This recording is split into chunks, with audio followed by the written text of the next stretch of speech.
O live action mais polêmico e aguardado do Império Disney está entre nós. Mas ninguém diria isso se entrasse nas salas vazias de cinema.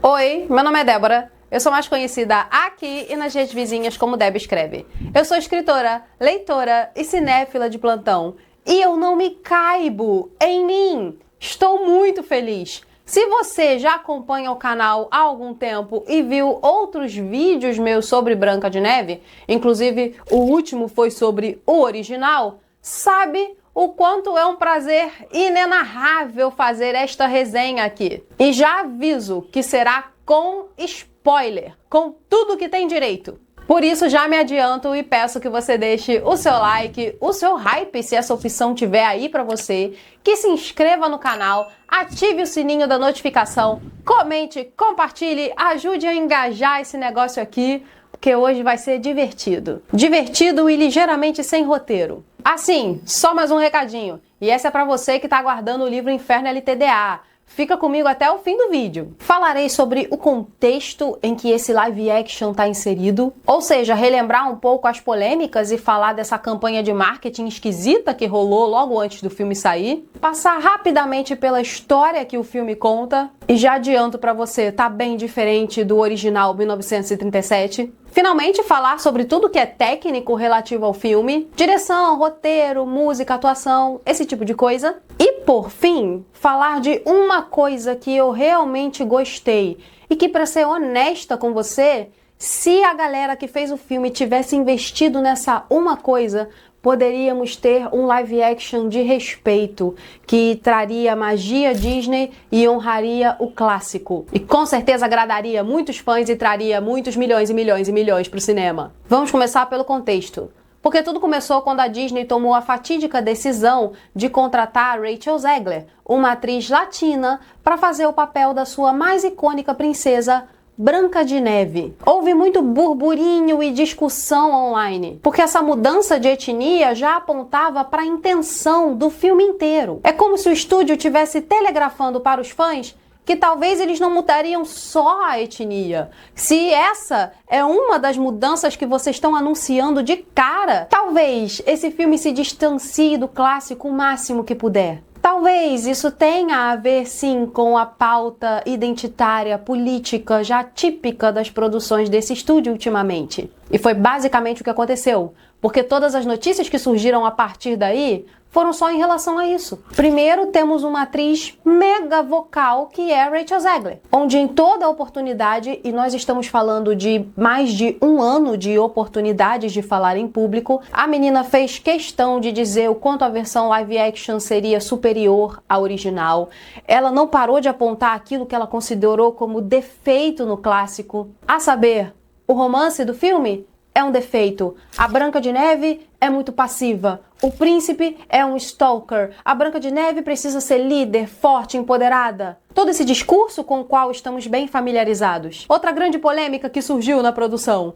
Peter Dinklage, o anão mais bem pago de Hollywood, que por sinal nunca nem fez parte desse filme, resolveu dar a sua opinião e disse que escalar anões para interpretar anões era muito retrógrado. E a Disney, um estúdio que adora parecer virtuoso e até vanguardista, mas tem medo de fazê-lo na prática, resolveu fazer os anões em CGI. Agora que o filme chegou, os responsáveis pela produção estão dizendo que esse era o plano desde o início. Mas eu já vou falar desses anões de CGI logo, e aí você vai perceber que, talvez não seja bem assim. Outra polêmica, que não devia ter nada a ver com o filme, mas que de alguma forma teve. E a resposta é Rachel Zegler, Rachel Zegler, Rachel Zegler. A menina resolveu dar pitaco na eleição. Resolveu antagonizar os eleitores do Trump, quando este ganhou para presidente nos Estados Unidos. Genial! O público que já não gostou da escalação dela por não ser da etnia correta,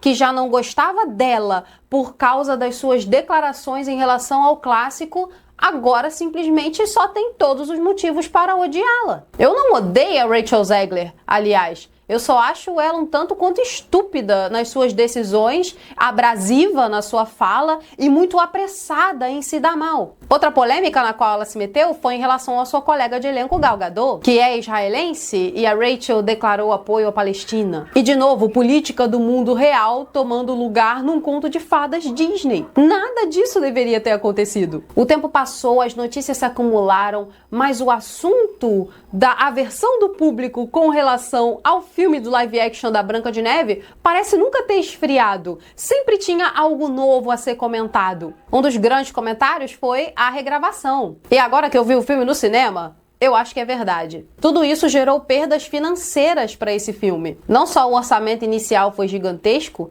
estima-se em torno de 250 a 280 milhões, com mais uma campanha de marketing que é no mínimo entre 100 e 150, mas também tem essa história das regravações. A estimativa mais conservadora já diz que Branca de Neve pode ter custado ao todo cerca de 400 milhões de dólares, ou mais um pouquinho. As estimativas menos conservadoras colocam de 500 para cima, o que significa que para esse filme ter qualquer sombra de lucro, ele precisa faturar mais de 1 bilhão na bilheteria. E como eu disse no início do vídeo, eu só vi cadeiras vazias no meu cinema. Conforme os trailers saíram e conforme a estreia chegava, cada vez mais ficamos com a impressão de que a Disney se tocou tarde demais do erro e resolveu não promover tanto esse filme. A Rachel Zegler, um verdadeiro veneno para as bilheterias, e o filme em si afundado em polêmicas. Eu me lembro que a Disney lançou um trailer da Branca de Neve bem no dia que tava todo mundo falando do trailer do Super-Homem. E aí fiz um vídeo sobre. E agora essa pré-estreia tão tímida, onde a Rachel Zegler canta para algumas pessoas, onde só pessoas selecionadas podem assistir o filme, o que coincide com aquelas críticas tão elogiosas. Mas sem dúvida, para mim, nesse marketing todo, o mais engraçado foi ver a Rachel Zegler ali posando para as fotos e atrás dela tava lá o logotipo da Alegra. Sabe o antialérgico? Aquele negócio com certeza foi para homenagear o Atim.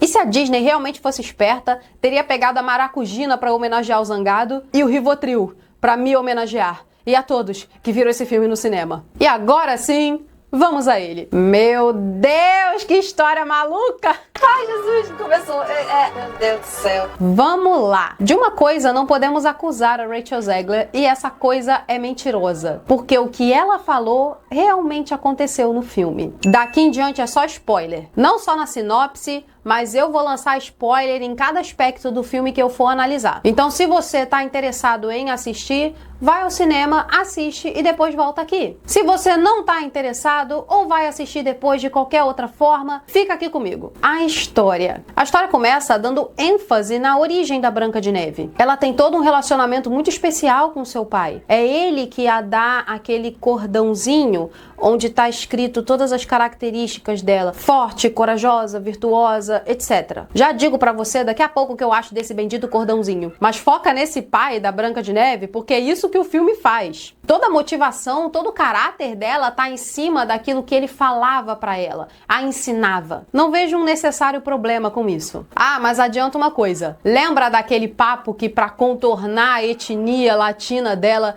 eles iam mudar a origem da Branca de Neve? Então, isso realmente se concretizou. Ela tem esse nome porque ao nascer sobreviveu a uma tempestade de neve. E é isso o motivo. Foi mais fácil criar toda essa historinha ao invés de fazer um casting correto. Mas sigamos. A história te adianta rapidinho para a época, ou seja, a idade que a Branca de Neve vai ter o filme inteiro. E aí é aquela famosa cena do poço, onde ela aparece limpando, cantando, vestida em andrajos, e em contraposição a ela temos a rainha, interpretada pela Gal Gadot, né? E rolam algumas cenas entre Branca de Neve e a rainha que existem claramente para que você possa definir quem é uma e quem é outra, no que uma e no que a outra acredita. Não são cenas muito profundas, mas elas têm a sua função ali. Rapidamente chegamos ao ponto da história onde o príncipe aparece e ele não é um príncipe, ok? Ele é uma espécie de ladrão que também faz parte de uma resistência, porque a rainha é muito opressora, então ela basicamente tá lá no seu castelo, toda vaidosa, poderosa, com tudo na mão, enquanto o reino perece, empobrece e morre de fome. E é aí que entra toda a parte da história que não existe no original. Esse ladrão é levado preso, mas a Branca de Neve salva ele uma vez. E eu digo uma vez porque ela salva mais outra ao longo do filme. E logo chegamos na famosa cena em que a rainha pergunta ao espelho mágico quem é a mais bela.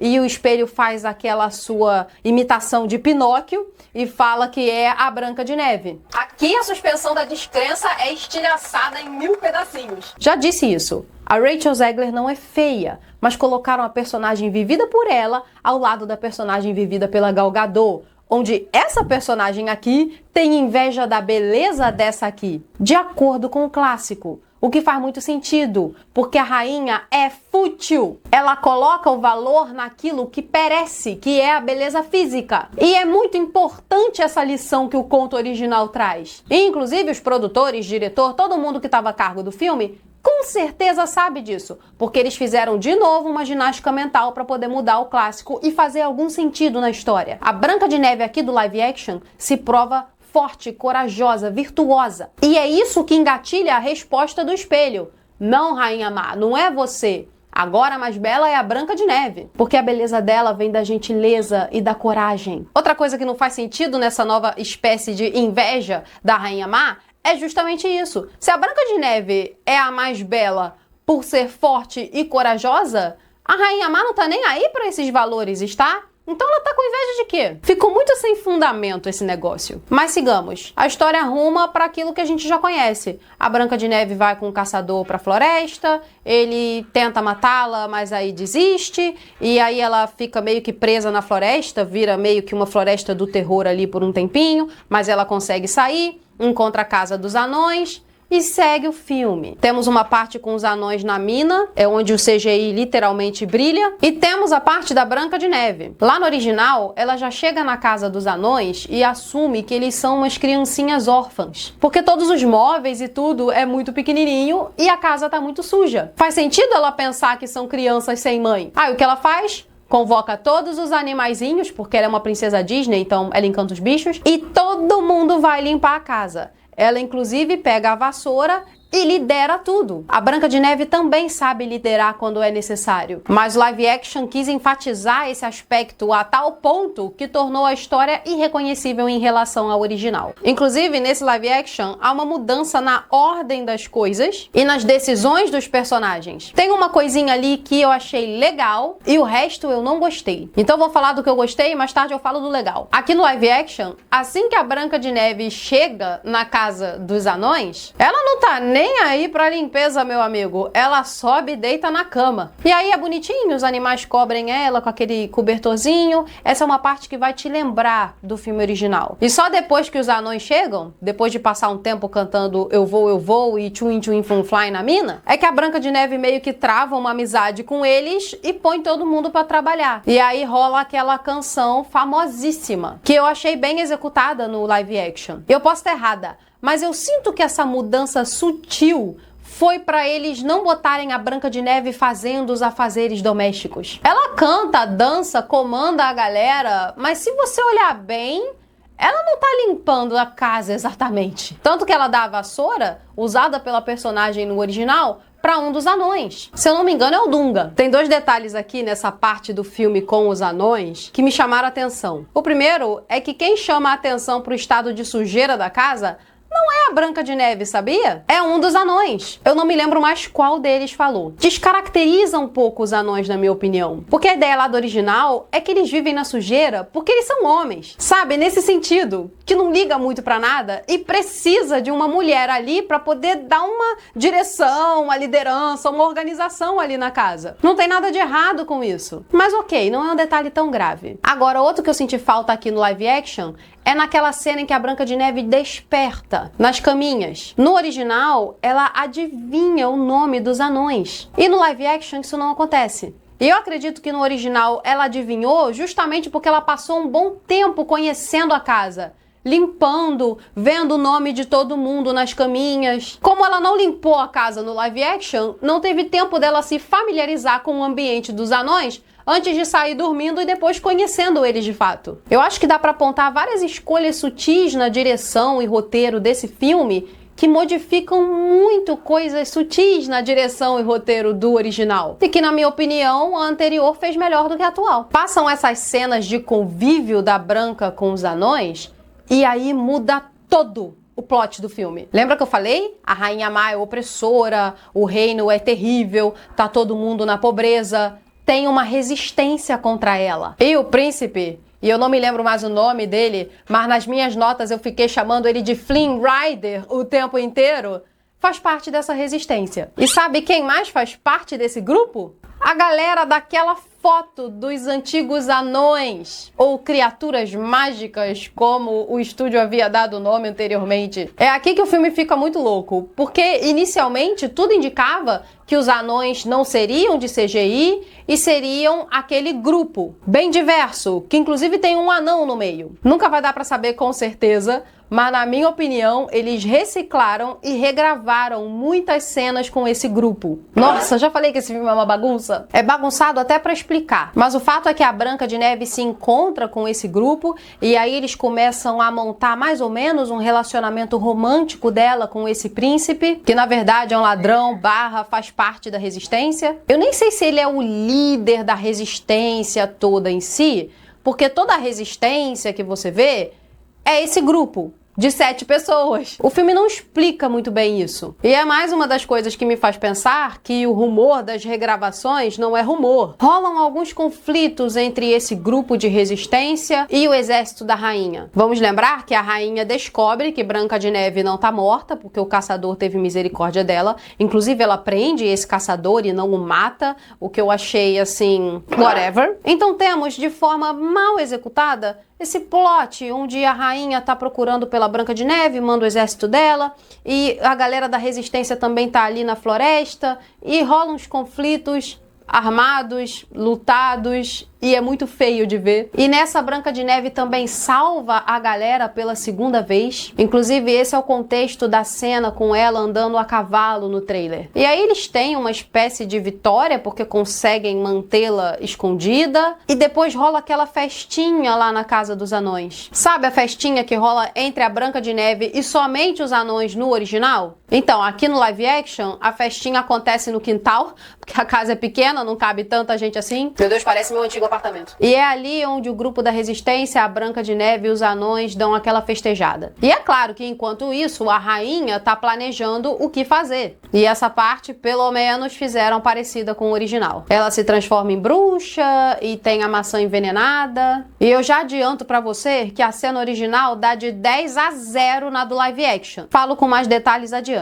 Porque a rainha consegue prender o Flynn Rider e ao mesmo tempo consegue matar a Branca de Neve com a maçã envenenada. Então por um minuto ali parece que ela ganhou. Mas por coincidência, colocaram o Flynn Rider na mesma cela que o caçador. Sim, aquele palácio gigante deve ter só uma cela mesmo. Não vamos reclamar de pequenas coisas de roteiro, não. Aí o caçador e o Flynn Rider conseguem unir forças para sair da prisão. E temos a cena em que os anõezinhos velam o corpo da Branca de Neve, o príncipe a beija e ela ressuscita. No original, esse é o fim do filme, porque se você tá lembrado, os anões a essa altura já tinham derrotado a Rainha Má disfarçada de velhinha. Eles foram atrás dela, a forçaram contra um penhasco e ela tentou derrubar eles e aí Deus mandou um raio e ela se deu mal. Caiu do penhasco, os urubus comeram, foi aquela coisa linda e aterrorizante. Mas aqui no live action, o filme continua. Socorro, Deus! Ah, Senhor. Porque aí... Eu tentei manter um tom minimamente sério até agora, mas a realidade é que em todas as vezes que eu falo das modificações e daquilo que não tem nada a ver com o clássico, a vontade de rir é enorme. Então me perdoe se eu fizer isso daqui por diante. Mas vamos lá. Um detalhe que eu quase esqueço de falar é que a Branca de Neve basicamente passa o filme todo procurando pelo pai. Porque a Branca pensa que o pai dela ainda tá vivo e que ele foi meramente expulso pela rainha quando ela tomou o poder. Só que no momento que a rainha dá a maçã, a Branca come e começa a passar mal, a rainha vai lá e fala: aliás, fui eu que matei seu papai. Claro que isso dá ainda mais motivação pra ela poder enfrentar a rainha no final do filme. A última vez que eu vi alguém procurar tanto o pai foi o Gon em Hunter x Hunter. E nós sabemos como isso terminou, né? Enfim, isso já me dá espaço pra falar da atuação de todo mundo, então vou continuar na Gal. Eu sei que ela é linda, carismática e eu gostei muito dela como Mulher Maravilha. Dito isso, eu nunca a considerei uma boa atriz. Eu não acho que ela tem amplitude. E aqui eu vi isso com muita clareza. A Gal Gadot tem uma coisa na atuação dela que ela sai do 8 a 80, onde 8 é uma atuação assim mais apagada, na minha opinião, e o 80 é uma atuação exagerada, teatral, do tipo que faz parecer que ela tá num filme diferente. Foi uma escolha, é claro, e isso teve muito a ver com a direção que ela teve. Mas eu tenho a impressão de que essa direção é porque o próprio Mark Webb, diretor, sabia com quem ele estava lidando. Então ele foi na rota do teatral para a atuação não ficar muito apagada. Porque vamos combinar, falamos aqui de uma icônica vilã Disney. No desenho, eu até entendo essa teatralidade. É uma animação. Uma animação faz caras e bocas. Mas no filme, isso precisa se traduzir para a realidade do live action. E eu acho que essa tradução não foi feita. Continuo gostando da Gal como pessoa pública e acho linda, mas ela nunca serviu para ser rainha má. Sabe uma coisa que faltou muito nessa performance? A ameaça. Um bom vilão, uma boa vilã,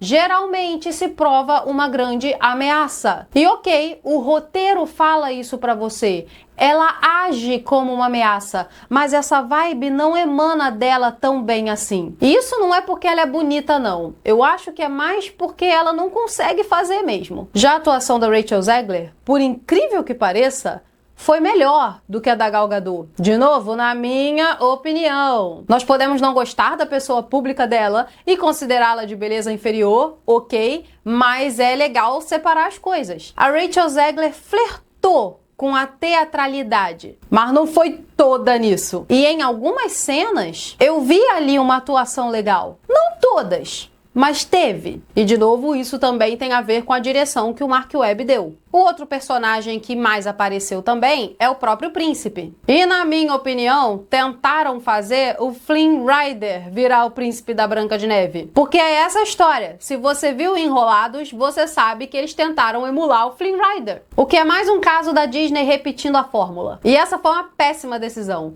Porque o ator que fez o príncipe pode ser bonitinho e tudo mais, mas assim, não tem o carisma do Flynn Rider, nem um pouco. Se você vai fazer Flynn Rider, traga-me um ator que tenha vibe Flynn Rider. Ele não tá atuando mal, mas é muito aquém do personagem que escreveram pra ele. Ele teve alguma química com a Rachel Zegler porque o filme se preocupou de fato em desenvolver o romance deles. Gostei da forma como desenvolveram? Não. Mas pelo menos tiveram um desenvolvimento. E acredito que quem gostar do filme vai curtir justamente por causa do romance. É um elemento do filme que parece muito de regravação, mas ele tá lá. Finalmente destaca uma cena que representa aquilo que eu considero o ponto positivo do filme. E não apenas isso, mas de repente um caminho alternativo para esse filme ter sido muito melhor. Como eu disse lá no início, honrado o original, agradado a audiência e também fonte de lucro. Há uma cena que mostra um relacionamento muito específico e muito bonitinho entre a Branca de Neve e o Dunga. O Dunga, como vocês sabem, não fala desde o original. Lá eles fazem uma piada. Tipo, o Dunga não sabe, ele nunca aprendeu. E aqui, eles trazem isso e exploram. E eu achei bacana. Rola até um bullying por parte dos outros anões com o Dunga. E eu não achei ruim, não. Deu um pouco mais de defeito e personalidade a eles. E a Branca de Neve, que entende de bullying porque sofre perseguição da rainha, logicamente se identificou muito com o Dunga. E isso foi muito bacana, porque trouxe uma personalidade a mais para ela, que não estava necessariamente explícita ou até trabalhada no original, e não tira nada dessa personagem. Percebe a mentalidade? Se vamos adaptar, vamos pegar o que existe e somar, ao invés de destruir ou substituir. Nessa cena muito lindinha que eu adorei entre a Branca de Neve e o Dunga, ela o ensina a assoviar. E apesar do Dunga ser aquela criaturinha de CGI plano B, eu consegui sentir o que eles queriam passar. Foi terno, adorável e uma maneira de mostrar e não falar da gentileza dessa Branca de Neve. Ela ensina, dá um lugar pro Dunga no mundo e isso faz ele ter muita coragem até o fim do filme. Esse personagem é desenvolvido assim. Agora imagina você, se tanto a equipe de roteiro quanto a direção pega esse princípio de explorar os personagens que já existem, que estão no imaginário da galera, e trazem para todo o filme live action. Nossa, poderíamos ter um filme muito bom nos moldes de Cinderela, que é o melhor live action que a Disney já fez até hoje. Imagina você na cena do poço. Imagina que a Branca de Neve passa mais tempo com o príncipe, que ela tem diálogo com ele, que ela conversa, que ela o conhece de fato, que é uma coisa que não teve no primeiro filme. É um romance muito bonito e você entende o que está acontecendo, mas ele é bem simples. Aqui poderiam elaborar esse relacionamento, não no contexto da resistência e tudo mais, mas ali, de cara, no começo do filme. A Branca de Neve não precisaria salvá-lo para eles se conhecerem. Não precisaria ter aquela cena da rainha mandando prender o príncipe e sendo tão ameaçadora. Era só fazer o filme do jeito que as pessoas conhecem e entregar mais. Você poderia até, de repente, colocar um plot onde o príncipe finge que não é príncipe, e lá a princesa Jasmine, e tem uma aparência meio Flynn Rider, talvez. Mas ele deveria ser príncipe, na minha opinião, porque esse é ponto-chave do original. Outra coisa que poderíamos ter a mais, a história do caçador. Você já reparou que ele tem um baita arco de personagem numa cena só? Isso lá no original? Pois é, o cara olha pra Branca de Neve, se espanta com a sua doçura e beleza e pensa, como que eu vou assassinar essa criatura? E ele desiste? Por que não trazer um pouco de luz ao caçador no live action? Vamos explorar esse cara, vamos mostrar que ele tem família, que ele tem uma filha, que ele lembrou dela ao ver a Branca de Neve, ou que ele já presenciou as injustiças cometidas contra a Branca de Neve por anos. Vamos dar profundidade para esse caçador, vamos conhecê-lo de perto. Mas não! De repente, no live action, parece que a cena dele com a Branca de Neve na floresta ficou ainda menos importante. E quanto aos anões? Bora fazer um plano A? Vamos fazer assim, ou eles podem ser seres humanos de carne e osso, ou de CGI, mas vamos pegar uma direção e seguir com ela e vamos explorar bastante. Vamos criar cenas de interação entre Branca de Neve e os anões. Não precisa ser só com o Dunga. Com o Dunga ela interagiu de um jeito, com o Zangado pode ser de outro, que lembra bem o original, que pode prestar uma homenagem. Com o Mestre foi de outro. Vamos explorar as personalidades de cada um desses anões, a fim de que eles saiam dos estereótipos que tanto reclamam. Vamos fazer um filme maior, sem sair da base que ele deveria ter. Esses são apenas 3 exemplos. Eu tenho certeza que se sentar e pensar bastante sobre, surgem outros. Mas é claro que não deu para ter todos esses tipos de cena e exploração, porque o filme quis ser outra coisa. Porque quiseram enfiar toda essa história sobre a origem da Branca de Neve, sobre a resistência, sobre aquele grupo de rebelados que não tinha nada a ver com nada, e deu no que deu. Então é isso. Eu saí do cinema pensando que assisti 5 filmes diferentes cujo peso não dava um inteiro. E quanto mais eu penso nesse live action, mais o sentimento é de tristeza. Porque ele deveria ser a herança da animação de 100 anos atrás e que iniciou tudo aquilo que um dia conhecemos como magia Disney. E com isso eu encerro o vídeo de hoje. Já aqui rapidinho, porque eu tenho noção do quanto eu falei. É por isso que eu gosto de roteiro, porque eu falo pra caramba, eu penso em 1000 coisas ao mesmo tempo e elas saem. O roteiro me ajuda a direcionar minhas ideias. Mas eu espero que mesmo assim tenha dado certo e que eu tenha me feito ser entendida. E agora sim, parto para aqueles prometidos recados finais. O primeiro, é claro, em agradecimento aos membros do canal. Muito obrigada pelo apoio de vocês até aqui. E o segundo, importantíssimo, é que finalmente, Inferno LTDA tá aqui! E agora, tudo que você precisa saber sobre essa nova edição. Pra quem ainda não conhece, a história de Inferno LTDA é sobre um adolescente de 15 anos, o nome dele é Leonardo, e ele começa essa história morto. Isso não é um spoiler, é o primeiro parágrafo do livro. E aí, contemplando a cena da própria morte, Léo dá de cara com outro personagem, Ed, o demônio da guarda. E a vida segue. Ed pega a alma de Léo, leva o menino pro inferno e lá o transforma em um juiz de almas. Esse livro é inspirado no Inferno de Dante, em Cartas de um Diabo ao Seu Aprendiz, e ele tem muito humor também. Eu lembrei muito de Guia do Mochileiro das Galáxias quando eu estava escrevendo certas cenas e diálogos, certos animes, filmes, série. Ele tem bastante referência de cultura pop aqui. E toda a espinha dorsal dele é em cima de teologia, embora eu use mitologia também. E em termos de gênero, classifico ele como uma fantasia de horror cômico, porque se passa no inferno, então é fantasia nesse sentido. É horror por causa da natureza de certas cenas, já que se passa no inferno. E a comédia se dá principalmente por causa dos personagens que são muito loucos e os diálogos entre Ed e Léo são bem dinâmicos. Eu gosto da relação deles, assim, meio que de professor e aluno. Só que é um demônio, então tá mais pra sequestrador e refém. Enfim, eu acho que você vai gostar. Inclusive tem essa chamada aqui, que tô colocando aqui primeiro e depois vai pras minhas redes sociais, pra você conhecer essa nova edição. O Inferno é o mesmo, mas agora ele tá com uma carinha nova. Pra começo de conversa, olha essa capa. Olha essa capa. Olha que coisa linda, muito linda, muito linda. Eu vou até pedir pro editor colocar a capa anterior aqui do lado, porque eu não tenho mais nenhuma cópia da primeira edição, então vai ter que ser nesse recurso mesmo. Foi feito pelo meu capista, Bruno Pimentel. Vou deixar o Instagram dele aqui também. E aí eu começo a falar das virtudes dessa nova edição. Tá aqui com essa folhinha aqui, ó, muito mais legal, de papel pólen, sabe? Essa folhinha mais amarelada aqui, bem fininha. A diagramação tá linda. Eu não sei se dá pra ver aqui, mas olha, eu garanto, ela tá muito mais tranquila, mais gostosa de ler. Eu e o diagramador, né? E aí eu boto o nome do diagramador aqui também, é o Yuri. Tá com a cara totalmente diferente, como você viu até aqui pelo trailerzinho, porque, né, eu tinha que trazer uma identidade nova pro livro.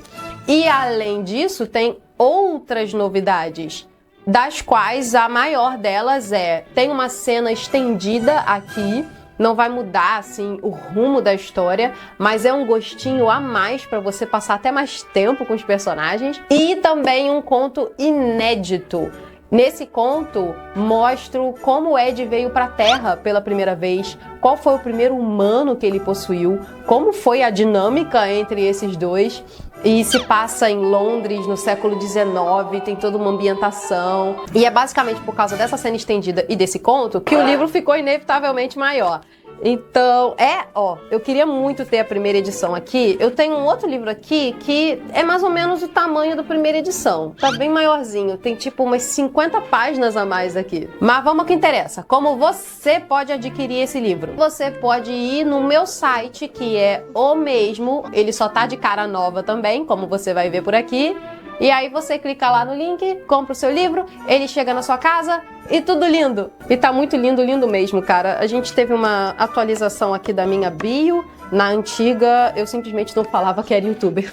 E aqui atrás, ó, nessa orelha aqui, isso é basicamente um logotipo do Inferno LTDA. Ó, aqui, ó, dá pra ver? É uma empresa, né, galera, cujos lucros são as almas humanas, extremamente inchada, burocrática, antiga, milenar. Eles carimbam tudo com esse logotipo. Não vou mais falar muito disso, porque senão é spoiler. Eu não posso falar mais muito do livro, porque senão é spoiler. Tem spoilers. Bom, enfim. Eu espero que você goste dessa novidade, eu tô muito empolgada. Obviamente não será a primeira vez que você vai falar dessa segunda edição aqui. Eu já tenho uma lista de pessoas que pediram para adquirir o livro, então corre para poder adquirir o seu também. A única coisa que falta é colocar esse livro de volta no cenário, que é o lugar dele. Vamos lá. Peraí. Beautiful! Eu tô muito empolgada. Vocês não têm noção do tamanho da minha alegria que é mostrar esse livro pra vocês. Eu espero que vocês gostem. Agora eu tenho certeza que eu falei tudo mesmo. Já viu, né? Começou, lançado. Tô muito feliz. Nossa, tô muito feliz mesmo. E um pouco apreensiva, bastante ansiosa. Você não pode imaginar. Eu sei que lançou o filme da Branca de Neve e eu fiz resenha e tudo mais, mas caramba! O lançamento aqui pra mim é o desse livro. Então, ó, o link do site na descrição para você poder adquirir o seu. Recados dados, e por enquanto é isso. Vou ficando por aqui. Beijos, até a próxima e bye bye.